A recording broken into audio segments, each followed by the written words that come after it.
From that day, we share cafe lattes. Ooh, cafe lattes. Hello everyone and welcome to Having a Lovely Chat. My guest today, we're doing it outside, we usually do it in the cafe, but my guest today is Nick Delehanty from County Tipperary. How are you, Nick? How you doing? Thanks for having me. Nice to meet you. Glad to be here. Yeah, so I know you are trying to get on the ballot for the presidential campaign. If you want to give a little brief background maybe. Yeah, to yourself. I'm from Tipperary, grew up on a pig farm outside Clonmel, and I worked as a solicitor for 10 years, then set up a business which is, as we were just saying, based not too far from here, and we'll talk about that. And then over the last few years I've tried to get into politics as an independent and trying to use, my experience as a solicitor and my experience as running a small business and just delving deep into what's going on, how the country's been run. Basically what I'm doing is following the money, like where's all the money being spent, and I've been putting it out online and people love it, because they're like, oh, we didn't know this, that's pretty shocking, this is all our taxpayers' money, and because we all pay so much tax, it's like and like it's not that I don't mind paying tax, but like we should have ultimate transparency of where it's going. Couldn't agree with you more. Yeah, so we're trying to get on the ballot. We have a good chance of getting on the ballot. If we get on the ballot, that would be just huge. How you think it's going, like, to get on that? It seems a bit of. So we're contacting all the councillors around the country, including in Louth. We'll be meeting a couple after this podcast.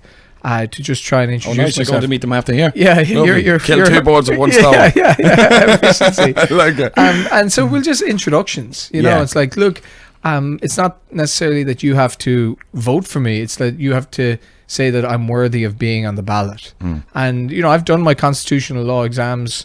I'm qualified to do the job because I'm a solicitor. Yeah. You don't have to be a solicitor, but I think it makes you a little bit more credible. And so, I'm saying, look, why not put me on the ballot? I'm the minimum age, 35 years old, which isn't young, but it's just the minimum age for I'm the presidency as well, man. So that's and our age group, the biggest voting block over the next few years is going to be the under 40s. Yeah. A lot of people don't realize during the Celtic Tiger there was a baby boom, and so that baby boom, the Gen Zers are all coming of age now. And it's like, who's representing these guys? Yeah, for sure. So I'm, I run a small business. I rent an apartment in Dublin with my wife and my young son. And even though I contribute a lot of money to tax and create employment, we have 10 employees, I can't get a mortgage. Yeah, it's so hard for entrepreneurs to get a mortgage. Yeah, it really is. Because I obviously found, only for we knew someone in the bank, as we got lucky, but I understand that. And I'd say people will resonate the fact that you have a small business as well. Just tell us a bit about the small business. Seems what you're talking about. So I gave up law because I didn't really agree with some of the stuff I was doing. I was setting up a lot of these vulture funds and things like that. I was a funds lawyer, corporate lawyer. And so I gave up, and I wanted to set up a business. I was looking around at different businesses, and I found that nobody was doing doggy daycare. And I love dogs. Who doesn't? Do you have a dog? I don't have a dog. Oh, you should get one. I know. Send them to us. Deal. That's sold. Yeah. But so I went around and I thought this was a very interesting business. And so we ended up looking for a site and bought a cow field basically out the road between Duleek and Julianstown. And we've turned it into a doggy daycare centre. Really? And so we pick up dogs all around Dublin. We have 10 buses on the road, and they come to the site. They let the dogs play. It's segregated into 5 or 6 different half-acre sizes. So there's loads of room. Wow, how big is the field you bought? 5 acres. Wow, And then people from Drogheda and Julianstown and Balbriggan come to us and they drop their dogs off. Deadly. And it's a great service. It's all about the dogs. And we'd love to make it into have a veterinary there or groomers and all that. But because we're quite rural and everything costs money, we're just so this whole year it's just about we're not growing the business anymore. It's just like, let's try and make a profit, Okay. and so we can actually get the mortgage. So I'm hoping I'll be mortgage ready by the next year. But it's just, I want to keep growing the business, but it's hard to do both. Yeah. Sometimes you just nearly have to stop and just go, right, let's get this ticking properly, you know what I mean? Yeah. And how do you find being a business owner and compared to what you used to do? Yeah, I love it?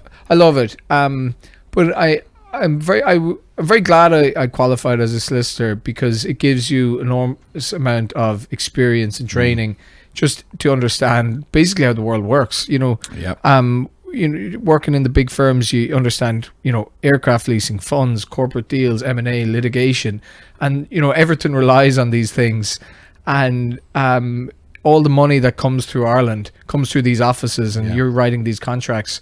So it was a huge experience, and you really see the inner workings of the belly of the beast. But at the same time, you're working extremely hard, and you're getting paid well. Like I was getting paid way more as a 28-year-old than I'm earning as a 35-year-old. But even though I'm generating way more tax as a business owner, that's the way I see it. Man, I'm just seeing it as even though you those might lovely VAT bills come in. But you could be on 150 grand as a lawyer. I was never on 150 grand, but you could be on 150 grand as a lawyer, and you're paying 75 grand in tax. But you could have a small business that is generating, 600 or 700 grand a year, that is paying 300 or 400 grand a year in tax with all employees, but you're earning way less. But I suppose you trade that for the freedom of being your own boss. Working for yourself. How do you find it? Yeah, no, I love it. As I said, it's the being your own boss kind of thing. I love coffee.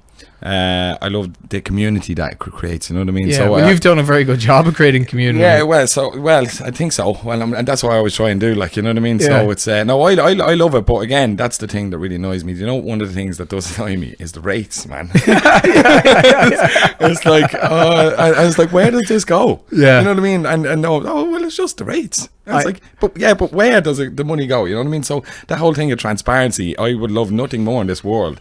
In especially in the political sector, is what we need. You know what I mean? 100%. I haven't been paying. I wasn't subject to rates because it was a Carefield. But just a few months ago, the man came in. Did he? And he's like, I'm the rate man.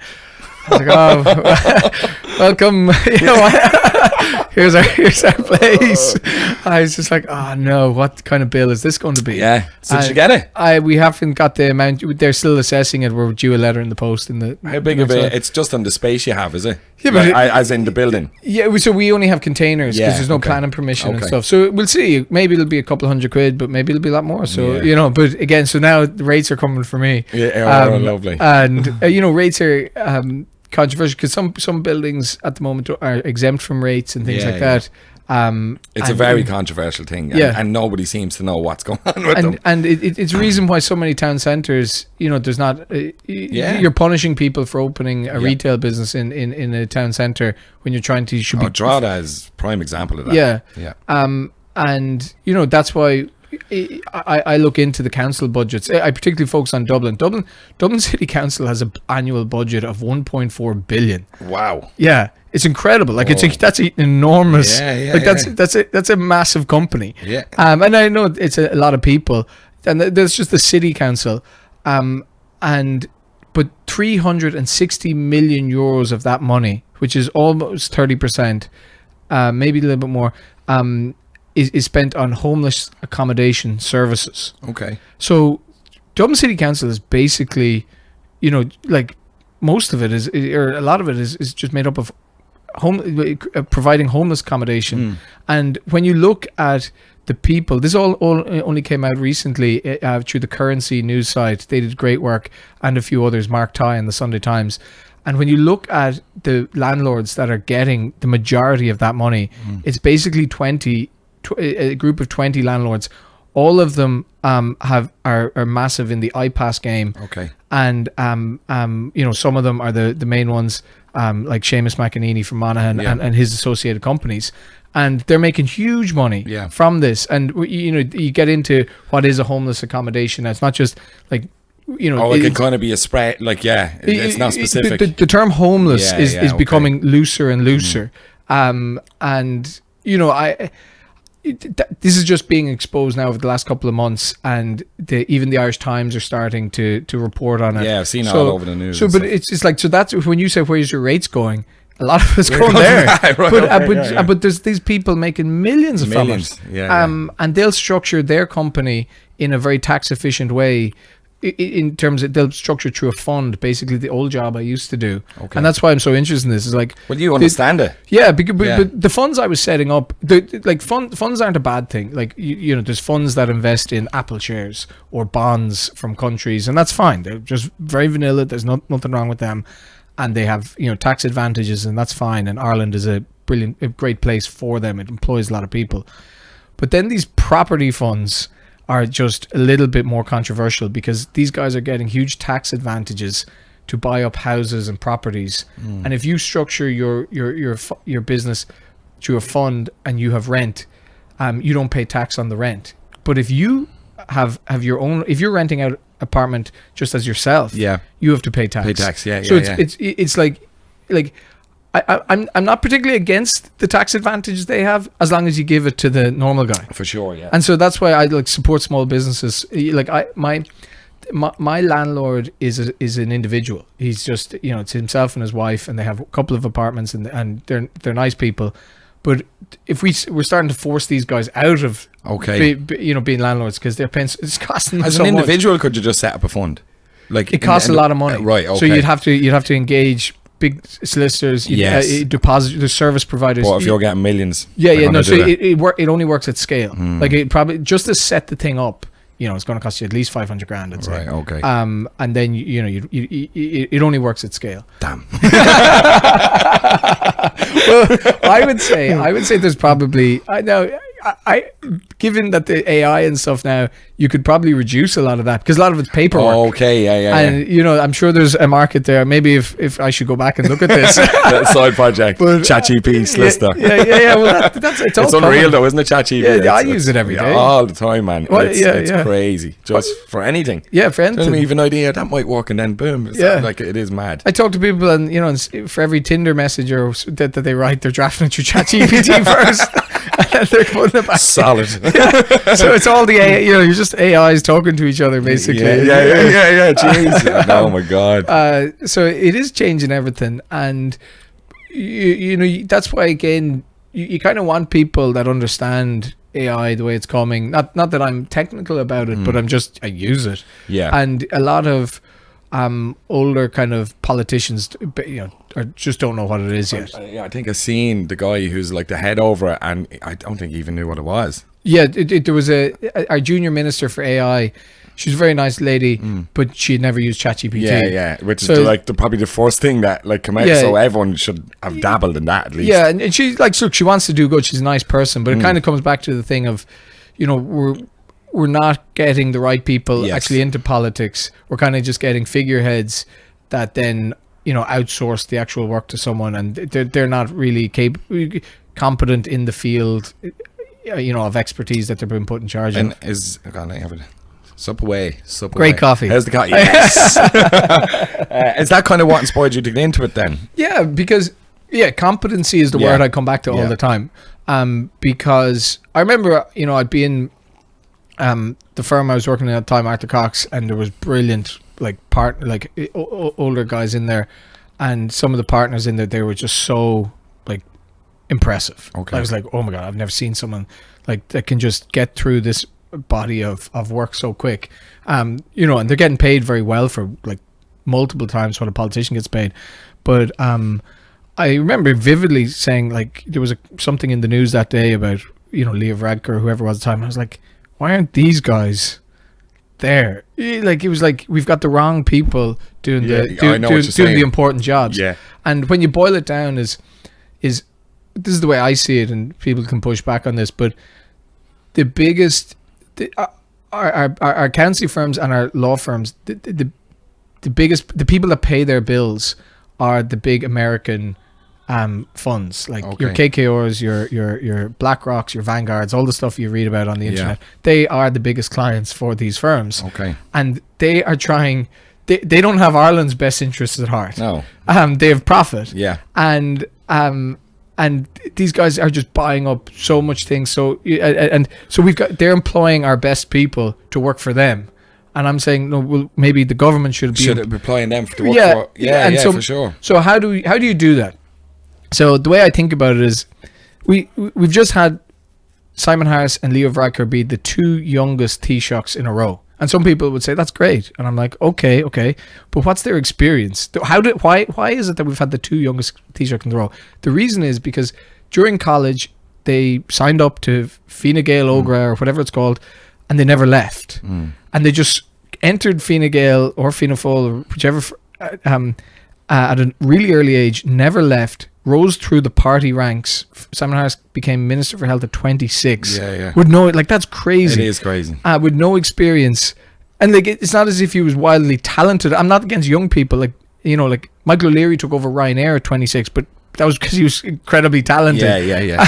Like a businessman. Yeah, so it can happen. But anyway, the reason it happened here is because they kind of were just very good within their parties. And Leo Varadkar got to being Taoiseach in 35 or 36, and did it for a few years, and now is left. And he said, I don't want to be a career politician, so he's left, and now he looks for a lobby firm. And I'm like, no, you've done it in reverse. Yeah. Because you should work in private, and whether you're running a coffee shop, running a dog business, whether you're a solicitor, an accountant, a plumber, a painter, you should do that 10 years first and have the experience to go into, and then go into politics. So now that's a good idea. How do we make it happen? And the way I like to think about it, and again, this isn't a fully thought out idea, but what about if you do 10 years work, let's say, and then you go into public life, whether it's politics or working in the council or being a civil servant, that you have a tax rebate from the previous 10 years you've done. Okay. So for every year you work, you get to claim a percentage of tax. Now, I haven't worked out the numbers, but it just means that there's an incentive for you to go to do the job in politics then. Yeah. Yeah. And it's not about paying politicians more. It's like whatever job you did before, and you could do it on a scale. So let's say you only you earn minimum wage for the first 10 years, but there would be a higher percentage you can claim back off of that. You'd have to sit down and do it. But the old phrase, "Show me the incentive, and I'll show you the outcome."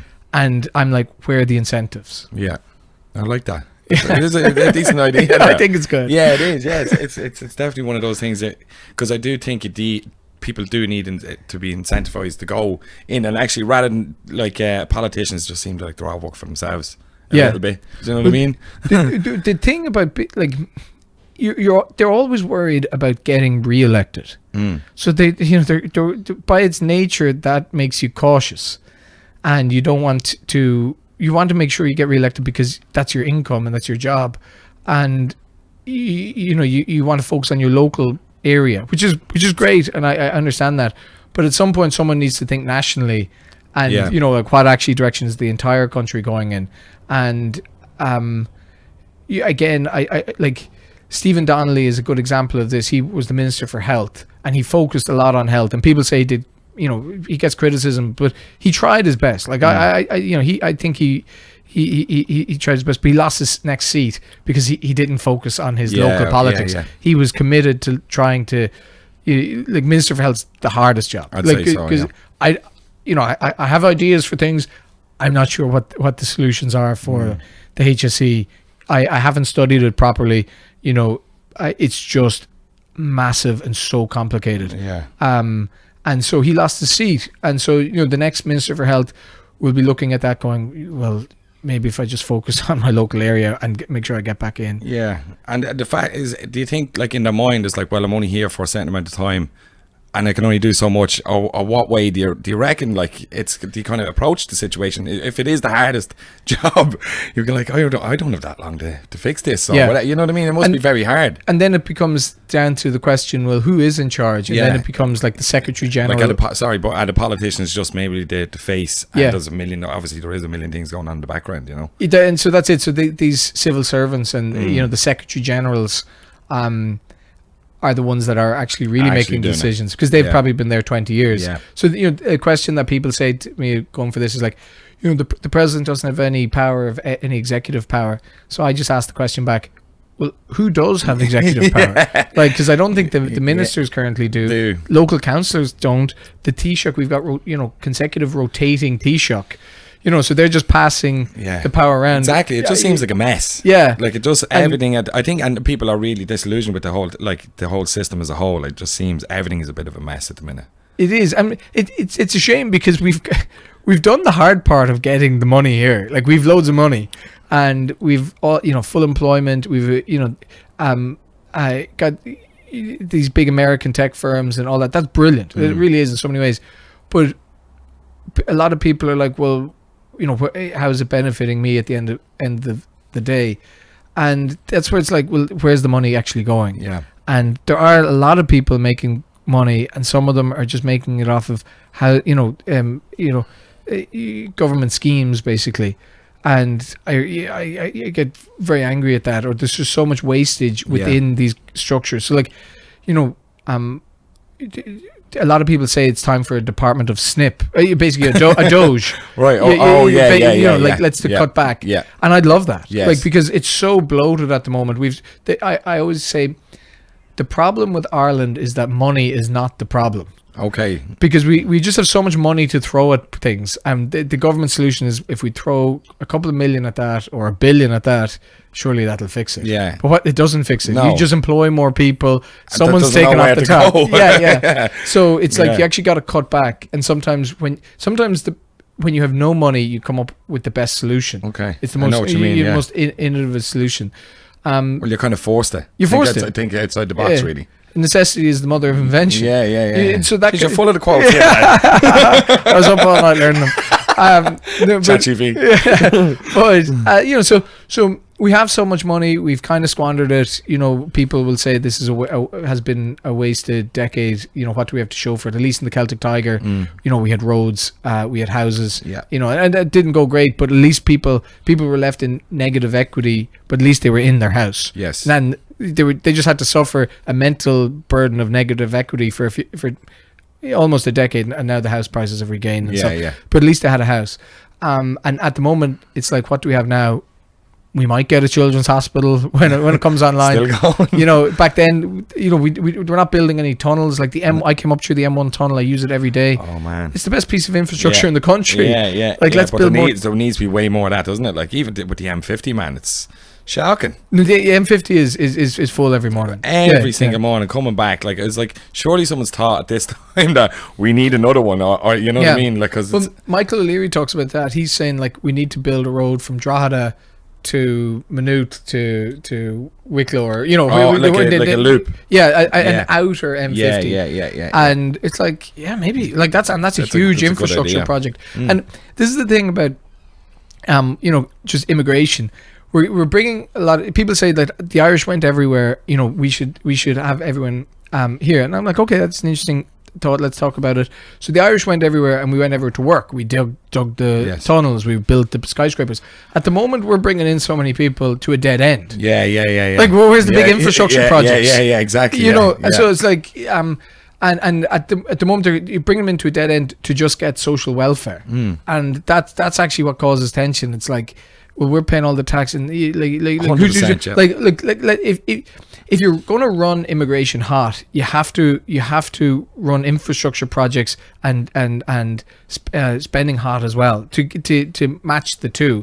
And if you look back at when all the Irish people went to New York, that's what happened. Yes. There was no such thing as welfare in New York. Yeah, for sure. You weren't getting government handouts. Yeah. Same, but everywhere, like, you go, you know what I mean? Yeah, government handouts for immigrants didn't start until the 1950s kind of, and then really exploded only in the early 2000s, and now it's really exploded in the last 4 or 5 years in Ireland.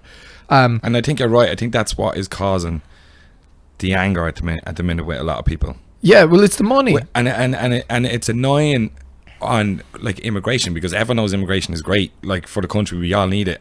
Like, it's normal, you know what I mean? But when it is, that's basically so bad, like, it's not benefiting anybody here. Like, there's lads coming over, and you see the videos, like, they look like they're getting tense, and they're away sleeping on the street. Like, it's like, what's the story with that? You gotta have responsible policy. Absolutely. And like, immigration is one of these ones that, if you get it wrong, you really upset. You really upset the social construct, like the social contract, and create social tensions. Like, so I run a company. We have a great team made up of Brazilians, Irish, Croatia, Latvia, Portugal, South Africa. You know, so that's great. Yeah, brilliant. Everyone's working, everyone's here, everyone's paying tax, and they're happy to be here.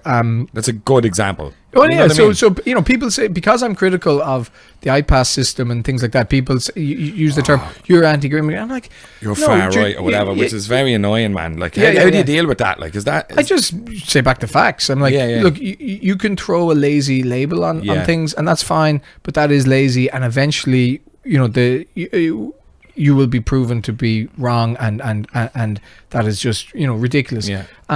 So everything you're saying is like, it's I think most people think like that. You know what I mean? You know what I mean? Just you know, it's like common sense, and have a proper structure in place that everyone benefits, and it's not an organized mess, an unorganized mess. You know what I mean? But like we're in Drogheda. The D Hotel has been taken over. And like that's a local resource. If you're massively affected. Tourism in the town. Tourism, and like, you know, you get a lot of golf tourism here. You get tourism for a lot of things, and that, you know, that's the main hotel. And the guys that own that hotel are making a fortune. If you actually look into the numbers, now these numbers are all estimates, but let's just say, I think that hotel, let's just say it did 8 million a year before it became iPass. Now it does like 8 million every 3 months, and the costs are way less. Now it's not 8 million. It's a different figure, but it's something like that. I looked into it at the time. Sorry, but do you do all the research yourself, or do you have like a bit of a team? No, I just do it all myself. Yeah. So, but you've the knowledge how to escape through the whole thing. Yeah, I've gotten good at it and know where to look, and I just. I was doing it in my spare time, right? And I was like, does anyone else know this? No, I don't think people do. So I had to put it out online, and then it gains traction, and then when you gain traction online, it becomes a feedback loop of, okay, let's do more. Yeah. And so, you know, I think I'm confident I've helped inform people a lot. And that's a good thing. And everything I said, every video I make, like, there's a document behind me, you know, that says what I'm talking about. So it's all true. Yeah. Which is the important thing. Yeah. Truth. You know what I mean? And that's all anyone really wants to get, isn't it? Yeah, exactly. What we do. Yeah. But so the government will say, so the pushback is, look, we agree, you know, there is too much money being spent, and they will say, you know, this is our international obligation. And I push back on that and saying, you know, well, your national obligations should become before your international obligations. And the international obligations they're talking about are asylum laws, and which are basically have their roots in the 1950s Geneva Conventions.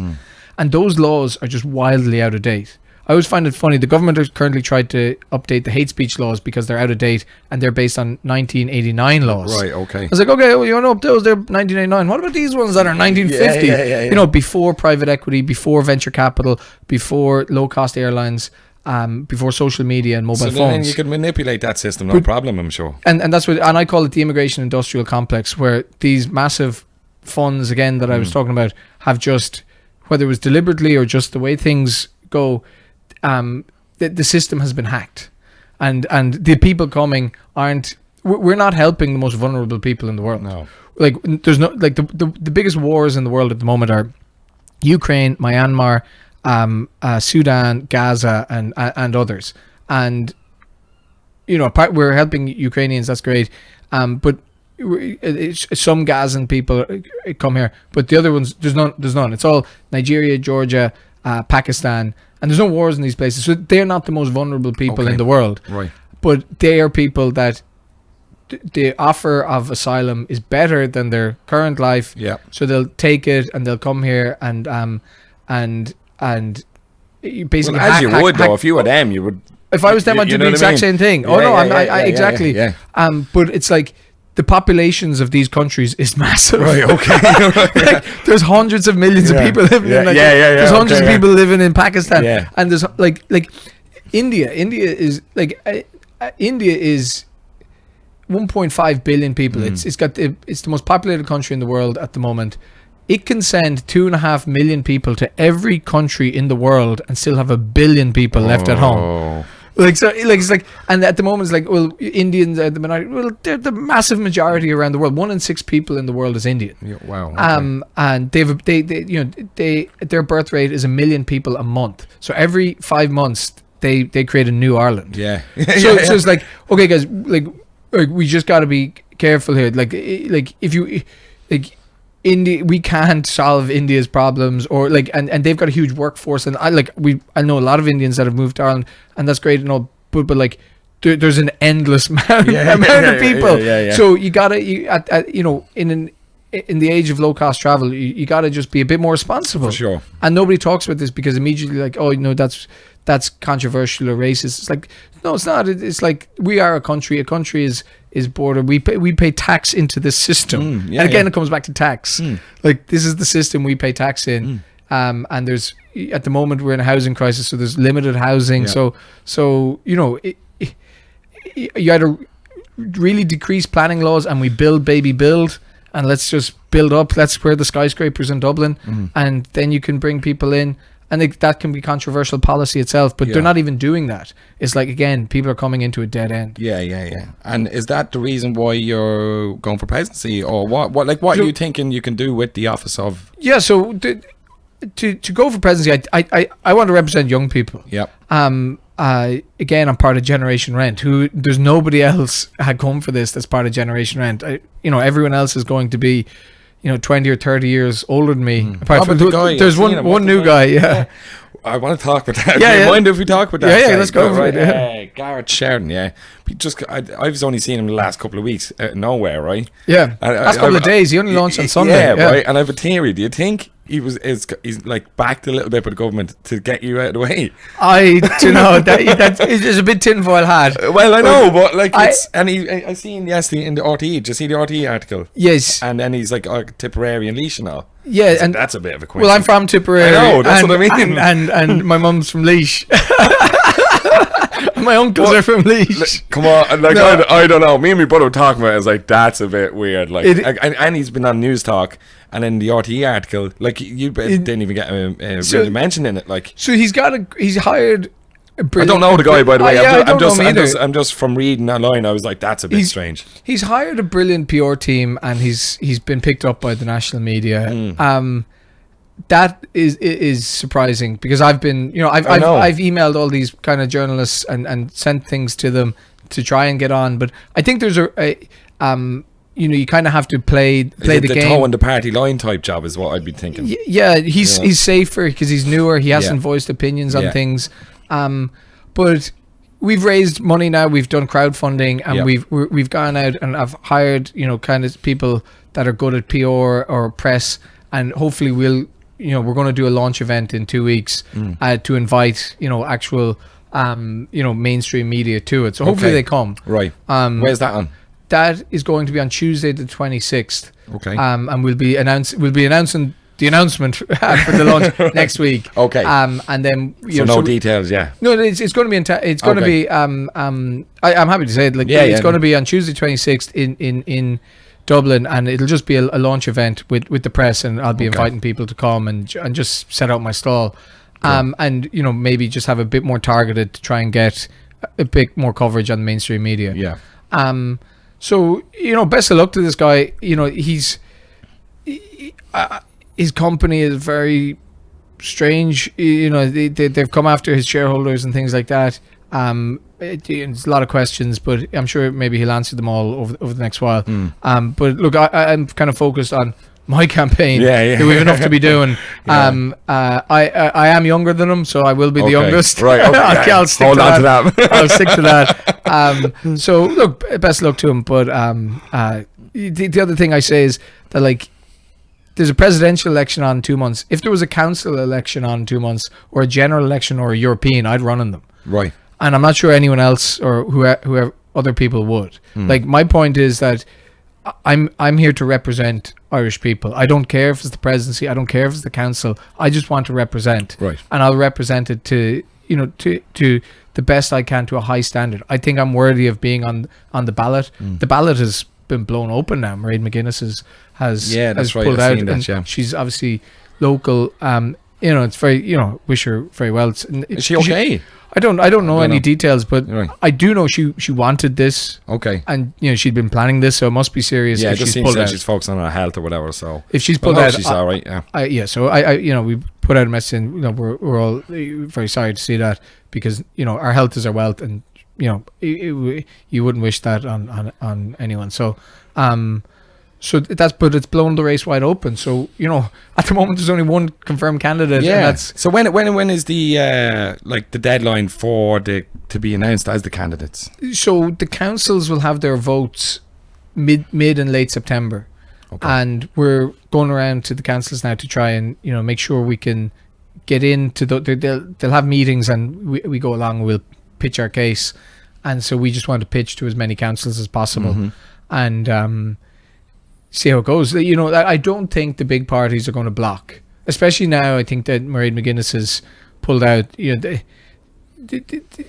you know, there's not a whole lot of candidates to go around. That? Strange, is it? Well, that's one of the reasons I'm running, is because it's like nobody wants this job. Yeah. Because the nomination process and the campaign is grueling. You know, people get outed for you know what you had breakfast 20 years ago, and that'll come for me as well. Like people, how do you deal with that? That would get me, man. I'd be like, oh no. Look, I'm sure they'll find something. I don't know, but I've been out there online for the last two years, very public. I've received you know, pushback from different people, been called names, and that's fine. I'm kind of used to it now. Yeah, doesn't bother you. Doesn't bother me now, because a lot of I have actually more support than I have negative. Like people are just like, no, this guy is just so genuine. He's that's the impression I got off you. That you're just like honesty and just like telling people truths that we never knew before, you know. It's curious. I'm genuinely curious. What's going on? And like the part, like I could have joined one of the parties. Like I would have grown up in my mum would be Fianna Fáil, and my dad would vote Fine Gael, and I could have tried to join one of the parties, but I was like, do you know what? What I'm about here is like, it's not about just signing up and saying that, pretending that once I join one of these parties, everything that party does is great. I'd like to set out my case from the outside and see how far I go. And you know, maybe we join a smaller party, maybe we join a bigger party, maybe we start a party. I don't know. Is there any political party right now that you kind of, you know, fancy a little bit? No, so like I have tremendous respect for a lot of politicians in different parties. Okay. I really do. Like you know, I can name some. Like Michael McNamara is an independent. Yeah, he's good. He's great. Patrick Turbeen's the leader of Ainto. He's you know, he's genuinely wants to, you know, do good. Ken O'Flynn is in Independent Ireland. He's there throwing bombs at the moment. Right, he's doing great. You know, even some of the bigger parties. You know, let's talk about Sinn Féin. Like Pierce Doherty, I think he does great. It does very good work. Matt Carty is trying to get out there and do things. And there's another Sinn Féin lady, she's from Cavan, I forget her name, but she's younger, and she's trying to come out. You know, let's talk about Fine Gael. No, there's no one. No, I'm joking. I'm joking.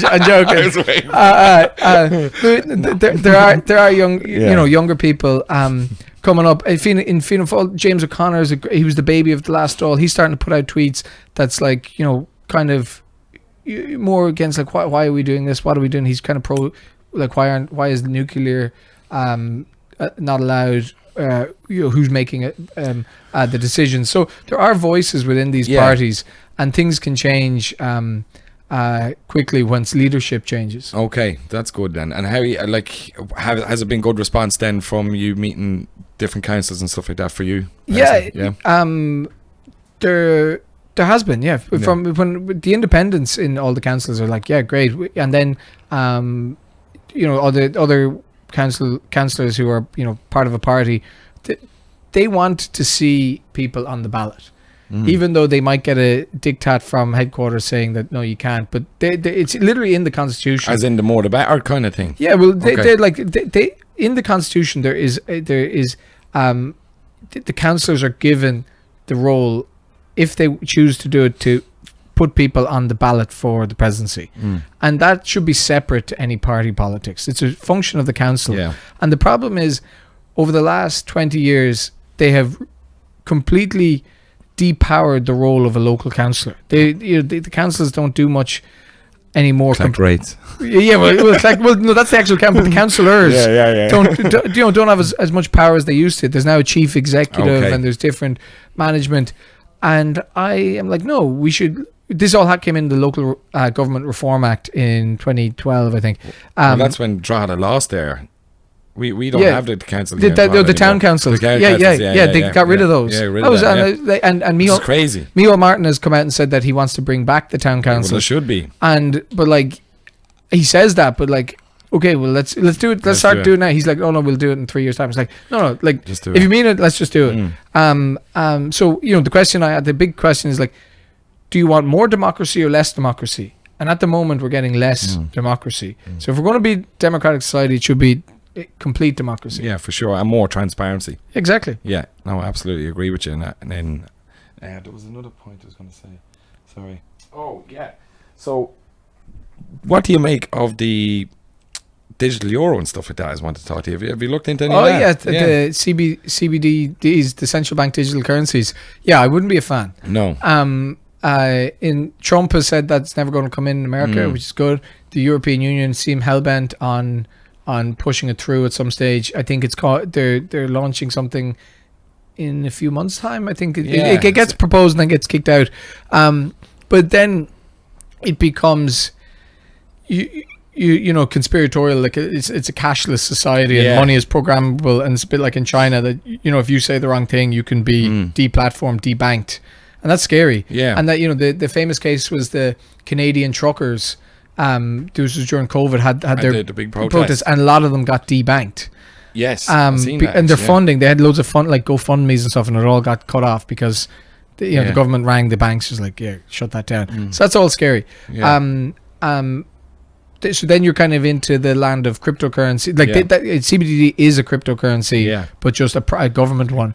And then, are you into crypto and stuff like that? I there was an article about me saying that I was a crypto bro or something for a while, because during COVID I think everyone turned into one. I've loads of Shiba Inu. because there was nothing else to do. It's just and it was great fun, and now it's back. It is back. All season is here. Yeah. Look, which I think is something that could be in the government as well, like an area of that. No, is that? Well, because we're part of the European Union, part of the Euro, the Irish government gave away all its functions around that, so it's all got to do. That all comes from Europe, right? And which is, a lot of people say we should never join the Euro. I don't know whether you can. I was going to ask you then after this, mate. What's your actual opinion on of late the European Union? Yeah. So I don't think we should leave the European Union. I want the European Union just to be better. Yeah. And the European Union is very undemocratic. Like, we've got Ursula von der Leyen, who's the she's the head, but she wasn't directly elected. So the way it works is the council, which is made up of the member state, like Micheál Martin's, the president, Taoiseachs and presidents and prime ministers. They select someone. Yeah. And that person was, for the last two was Ursula von der Leyen, and then they propose this person, Ursula von der Leyen, to the commission. The commission is all the MEPs, Michael McNamara and people like that, and there's hundreds of those, and then they get a ballot paper, and there's only one person on it. It's so funny, right? Okay. I've tweeted it before. It's like, that's the ballot paper, and the MEPs can reject that person or vote them. So, and if they reject, they send it back to the council, and they pick another person. So it's not as if they can propose their own person. Yeah. So anyway, so you're not voting again. You're just voting whether they're okay with you, or if they're not. It's not real. It's not a real vote. And so Ursula von der Leyen is in her second term. I seem to be the only one making this prediction at the moment, that she's going to be in an unprecedented third term, and then she becomes the emperor. Like Star Wars movies. Yeah. Well, I think, if you're in it, that's unprecedented. Normally, 2 terms. Like, that's everything is two terms and done. But why do you think that is, though? Because the European Union is just a complete bureaucracy. Like, it's a bureaucracy, not a democracy. Yeah. And there's so many memes of how Europe is just so good at regulation, and that's what we're getting. And there's a lot of kickback from this in other member states. You know, the Dutch, the French, the Italians. I seen a thing the other day with all the Italians, French, and all the different parties now seem to be on the rise. On the rise, yeah. And like by a good bit. Yeah, they are because they that's what you do. Like if you want to embolden the far right, if you want to embolden them, you couldn't be doing a better job. Yeah. I honestly couldn't. Maybe just like and that the only country that really saw sense on this is Denmark. Yes, I'd go explain a little bit. So Denmark, in 2015, had an explosion of people coming to their country, mostly from Syria, and over the next couple of years, it just turned to chaos. There was too many people. They weren't speaking the language. They weren't integrating. They were all living in the same apartment blocks and creating slums and things like that. And so the Danish government acted quick, and they were like, no, this isn't going to work for us. And so they cleared out the slums, and they put stricter asylum laws in place. Okay. And they said, look, the people coming here, a lot of them don't need asylum. So they created a rule that if you come here, any valuables or cash that you have on you over like 1,500 euros, then that goes to pay for your stay. Which is like, okay, well, if you're going to come in and be, you know, a ward of the state, you know, you probably shouldn't have 10 grand in your bank account. And so, you know, or you know, like, I'm not saying they have 10 grand, but but even just by doing that, it meant that they were just a harder place to go. So people would just go other places. So they reduced the numbers of people applying to them, and they introduced like tests of you know, you had to speak the language if you wanted to become a Danish citizen, a civics test. They even introduced things like, if you want to be in Denmark, women must shake the hands of men, like especially if you're working in thing, because in some faiths, Islam, you know, men and women in strict interpretations, you can't shake hands. And they were like, no, we're not having that. That's not Danish. We're equal. Men and women are equal, and that's it. And if you don't like that, go somewhere else. And you know, so they've gained a lot of respect for that. It's hard nosed, but the people in power in Denmark are the Social Democrats. Okay. So they're very left. Right. Okay. And they realize that if you want to, you know, have a high functioning welfare state where there are great welfare supports for people that aren't working or disabled people or, you know, sick people, then you must control the people. You know, you have you must have a tight leash on who's contributing and who's benefiting from that welfare state. Okay. And so that's what people say. You know, Nick, are you left or right? I say I'm a Danish social democrat. Right. Okay. Okay. And do you think the social democrats in this country matches up to the Dane? No. I asked them before, I asked a few of the guys in the party, is like, you know, why don't you like the Danish Social Democrats? And they're like, no, we like the German version more. And so they've seems like a thing you can just define yourself. Yeah. So the problem is woke. Like it really is, and people are like, oh, define woke. It's radical progressive ideology, and like, they've allowed that capture them, and they're not like, if you're there's nothing wrong with being left, but like you have to, if you're going to be left, you have to have a stringent eye on the economics of being left, right? Okay, because it relies on a welfare state, high taxes, and you need to be ruthless when it comes to corruption, because nobody should be being there should be very low corruption in a welfare state. I would say Ireland has high levels of soft corruption. We in the chart of global corruption, we score that there's no corruption here. I think that's the worst chart ever. Made that up. Yeah, exactly. I was like, that corrupt. Yeah. Is that why you come up with the make crime illegal? Is that what I interpreted that as, like, white collar crime and stuff like that? Yeah, it's part of it. Yeah. Well, like if you don't pay your taxes, you're probably not going to go to jail. You might get a fine. So if you're rich enough to pay the fine, you just get off. And at the moment, like, petty crimes you don't go to jail if you. So like, and this is part of the social the left in Ireland. They don't believe in prison sentences. They believe in social justice. And that's our local cat. I love it. Yeah. But social justice is gone too far. Like, where people just get bail, they serve their sentence in the community. If you've committed a violent crime or a sexual crime, you shouldn't be serving your sentence in the community. Yeah, so they talk about, but then their argument is that when you go to jail, you're not being reformed. You could come out worse. And I'm like, yeah, that's is that what's in the Danish kind of system? More reform, more than more reform. But they also have strict sentencing for serious crimes. Okay. And we don't have any of that. Like, so the NGO I give out about the most is the Irish Penal Reform Trust, and the president, Michael D. Higgins, is the honorary patron of it. Okay.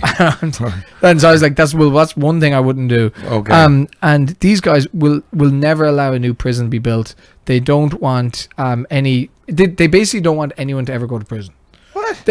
Ultimately, that's what they believe. Is that why you see so many people just getting off? These guys have huge influence. At the start of the last government, they're really well funded using taxpayer money. Okay. And at the start of the last government, they held a big event in the Mansion House, and they invited all the political parties to it, and they all went, and they gave speeches. They might have had a few judges at it saying, we want you to sign up to this social justice mandate, and they have lecturers at it that believe in this. I'm like, this is wild. Like, the point, like, you must protect society. Like, dangerous people need to be locked up, and at the moment we're letting people out early because prisons are so full.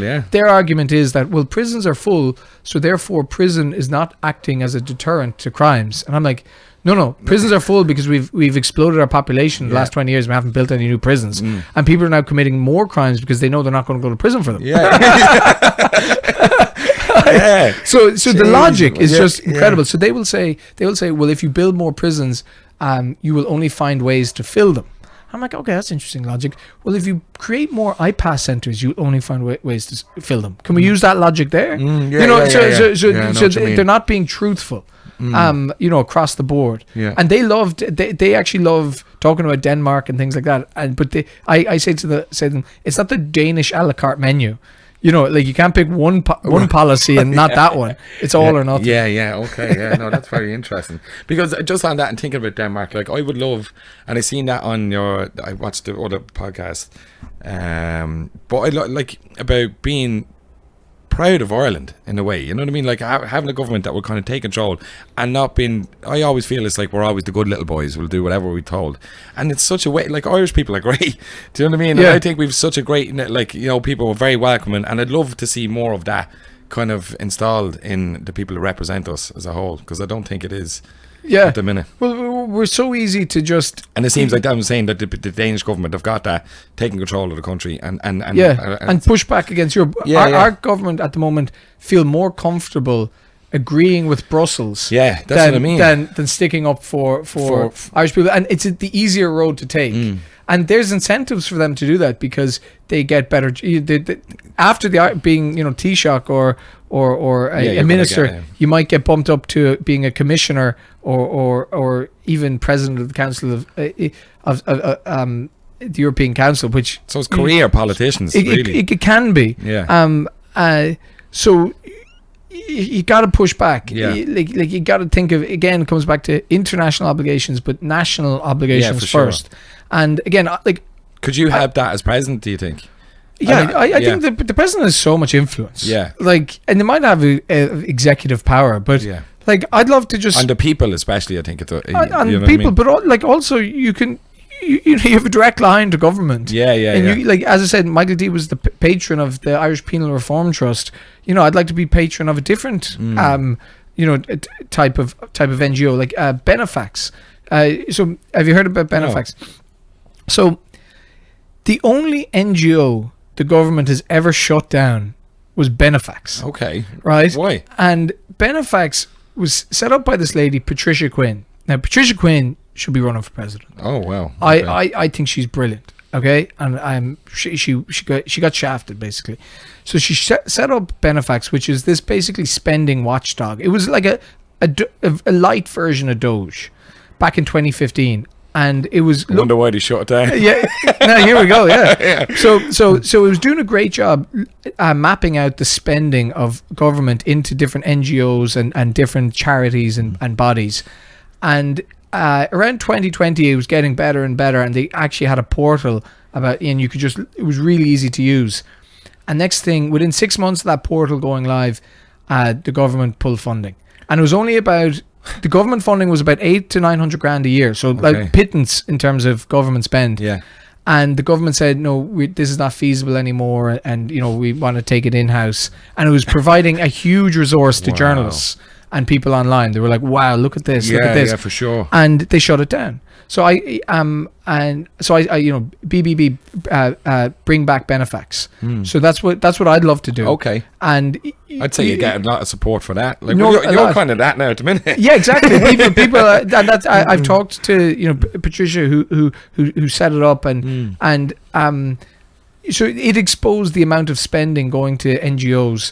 And it was apolitical. It was like, we're not saying it's good or it's bad. just following the money. This is just raw data, and we need that. And they shut that down. And it's amazing the amount of people that don't know that this happened, and like even political commentators and journalists kind of don't realize this. Yeah. The Social Democrats actually kicked up a fuss about this, to their credit,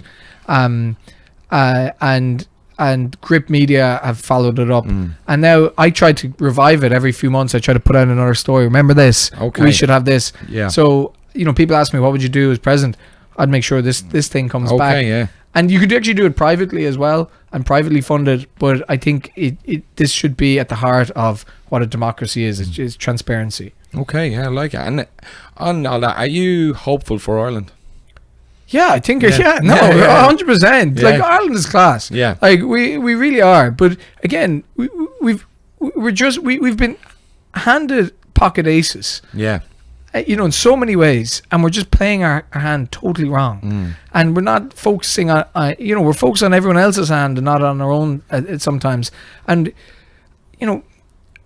we want to solve the world's problems a lot of the time. We think we can solve climate change. We think we can solve. I was just saying that to you earlier on, isn't it? It is like that. It's like, let's fix everything out without fixing yourself. Yeah. And the only way you can help other people is if you help yourself first and be the best you can, and then you're away. Well, it's like being on the airplane when put on your mask first. That's exactly what I.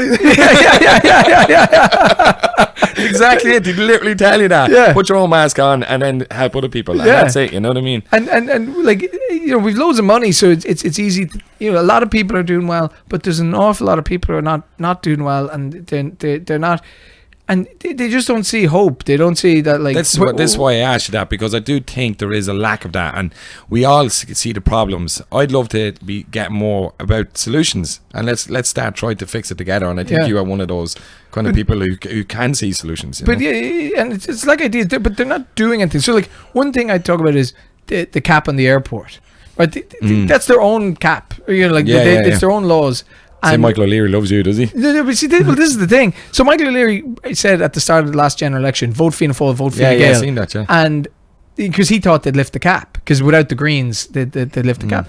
They haven't lifted the cap. We're almost a year in, no cap lifted, and he's still supporting, he was supporting Mairead Guinness. He'll still support Fine Gael. And I'm like, Michael, why? Well, what do they have to do to lose your support? Yeah. Like if they can't lift the cap on the airport, then they're not going to do anything. Like and it comes back to my thing of they're so conservative because it's a rotating Taoiseach. They want to win their next seat. They want to, like, if Simon Harris rocks the boat and demands the cap and upsets someone else, he mightn't be Taoiseach again in 12 months time. Yeah, and it's like. It's just that's a massive problem, though, isn't it? Oh, it is. Yeah, like there's huge. no one. Actually, there's no one taking leadership or taking control. Leadership is like to be a leader. You got to be courageous. You got to be willing to make mistakes. If there's no risks, if you're not going to take a risk, you're never going to get a reward. Yeah, for sure. And I think that's what people really want. Yeah, do you know? Yeah, and like some of the decisions are simple. Yeah. They're not even doing it. I don't really know. Like the latest excuse for the cap, I think it could be noise. From there was estates, people from the estates or something were giving out or something. Yeah, but there's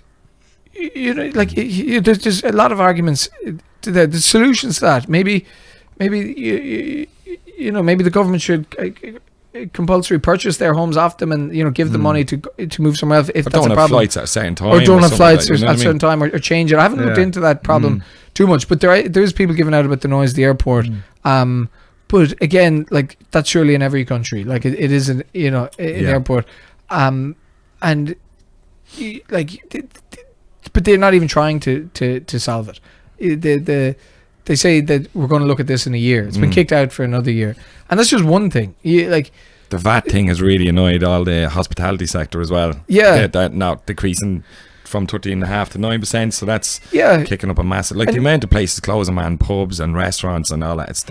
And I seen another thing about the amount of young people unemployed, right? And my take on it is the fact when they just up the minimum wage so quick, no small businesses are going to be taken on. Young people, when most of them are going to be minimum, maybe a bit higher than minimum, you're going to be starting off in it.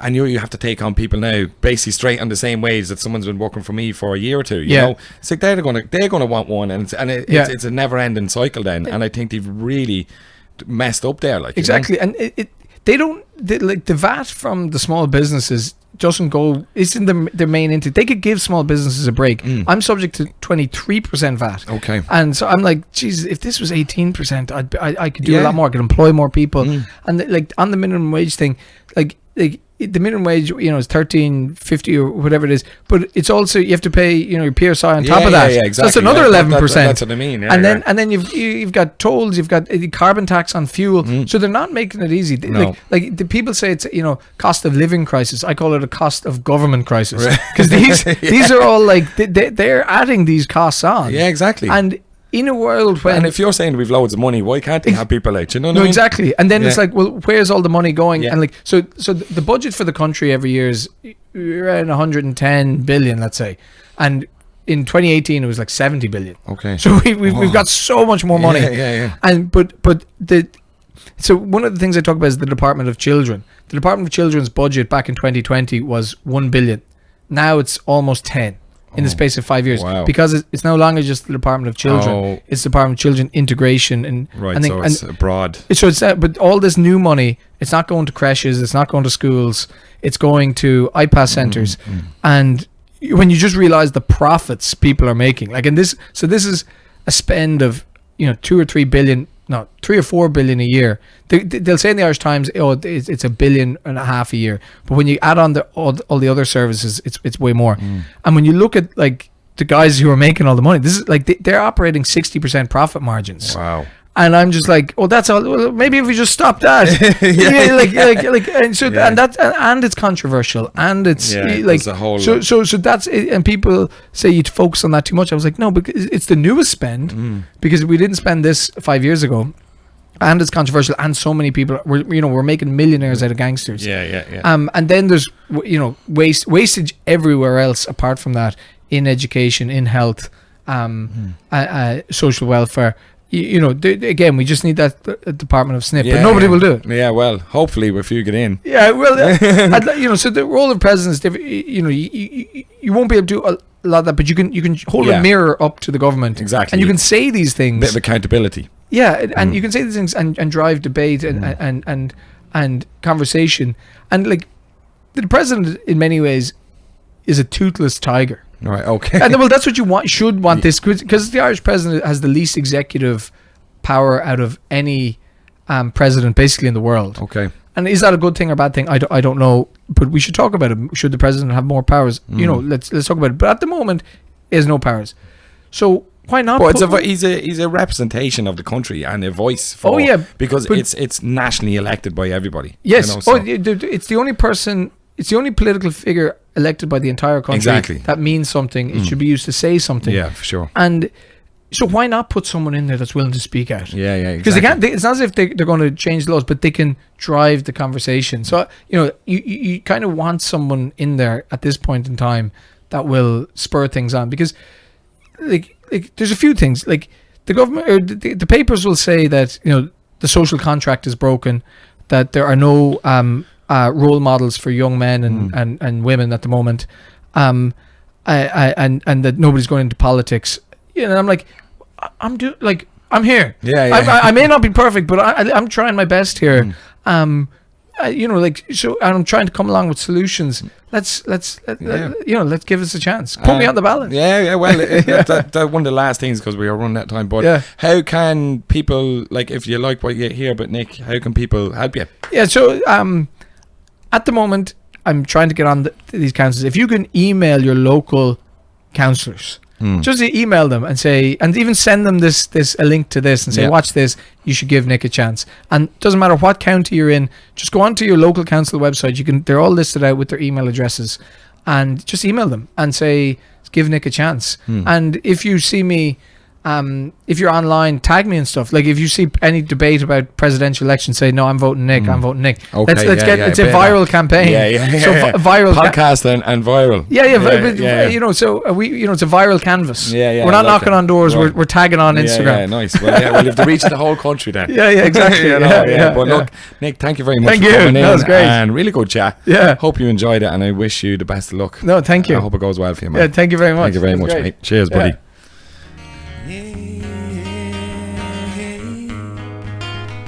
From that day, we share cafe lattes. Ooh, cafe.